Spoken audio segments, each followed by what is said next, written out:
Burun ve sinüsler normal şartlarda her gün belli bir miktar mukus akıntısı üretirler.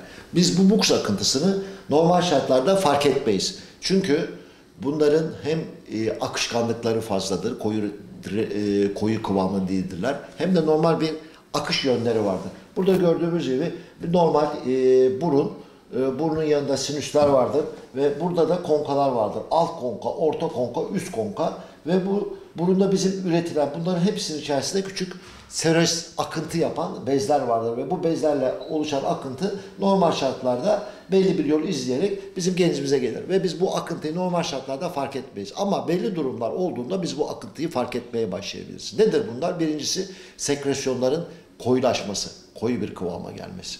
Bunlar neden koyu kıvama gelir? Az su aldığımız için koyu kıvama gelebilir. Bir takım hastalıklarda, virüs hastalıklarında, bakteri hastalıklarında koyu kıvama gelebilir. Bir takım tahriş edici sigara, kimyasal maddeler, deterjan, endüstriyel kirlilikler bunları koyu hale getirebilir. Bir başka sebep bu akıntının miktarının artmasıdır. Bu akıntının miktarının artması başta alerjik hastalıklar olmak üzere gene daha önce saymış olduğum enfeksiyon hastalıklar, viral hastalıklar bunlar da sekresyonun miktarını arttırabilir. Ve bu gibi durumlarda biz bu normalde hissetmediğimiz bu akıntıları hissetmeye başlarız ve bu bazen çok rahatsız edici bir hal alır.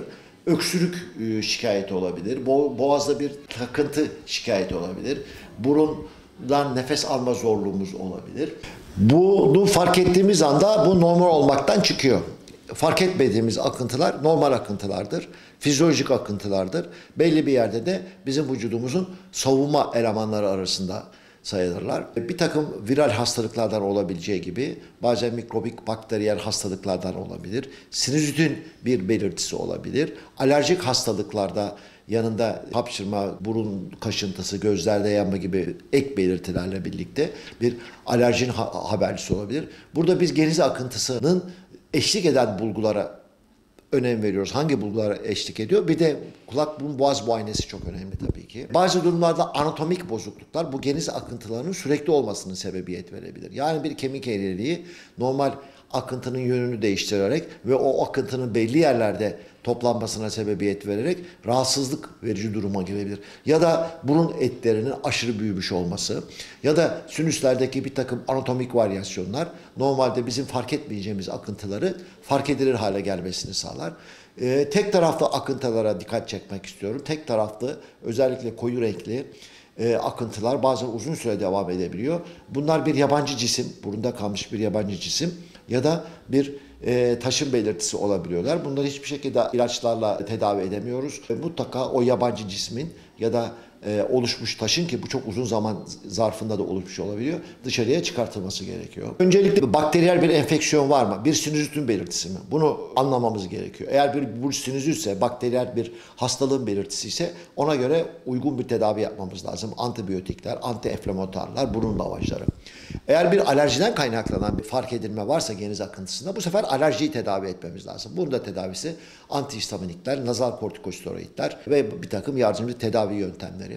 Eğer bunun içerisinde bir anatomik bir durum varsa yani kemiğin eğriliği, kıkırdağın eğriliği, burun etinin fazla büyümesi gibi bir anatomik durum varsa bunun da cerrahi olarak tedavi edilmesi gerekiyor. Bazı kullanılan ilaçlardan kaynaklanan ya da yapılan işten kaynaklanan fazla tahriş edici kimyasalların arasında çalışılıyorsa, çok fazla sigara dumanına ya da başka egzoz dumanına maruz kalınıyorsa bunların tespit edilmesi lazım. Ama burada bütün bu tedavilerin esasında özellikle kronikleşmiş, müzminleşmiş, aylardan beri süren geniz akıntılarında bizim konka dejenerasyonu dediğimiz yani bu artık alt konka, orta konka ve üst konka normal mukozal yapısını kaybediyor. O zaman biz sekresyonları fark etmeye başlıyoruz ve çok kronik bir hal alıyor.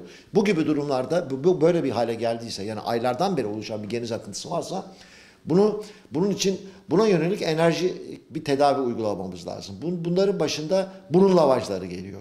Bu burun lavajlarının çok basit olarak Biz tuz ve karbonat, bir bardak suya bir çay kaşığı tuz, bir çay kaşığı karbonat koyup bunun içerisine lavaj yapıp yıkayıp sümkürmek şeklinde hastalara tarif ediyoruz. Sodyum klorürlü serumlar olabilir. Eczanelerde okyanus suyu, deniz suyu diye satılan pek çok hazır ilaçlar var. Kullanmak kolaylığı açısından bunlar kullanılabilir. Bir kere bunun lavajı çok önemli. İlave olarak çok bol su almak çok önemli. Ve bizim bu kolitik dediğimiz buradaki koyu kıvamlı sekresyonu daha akıcı bir hale getirecek ilaçlarımız var. Bunların kullanılması çok önemli. Bunun dışında da işte biraz hayat biçimimize dikkat etmek, işte sigara, alkol vesaire gibi konularda bazı kısıtlamalara gitmemiz gerekebilir.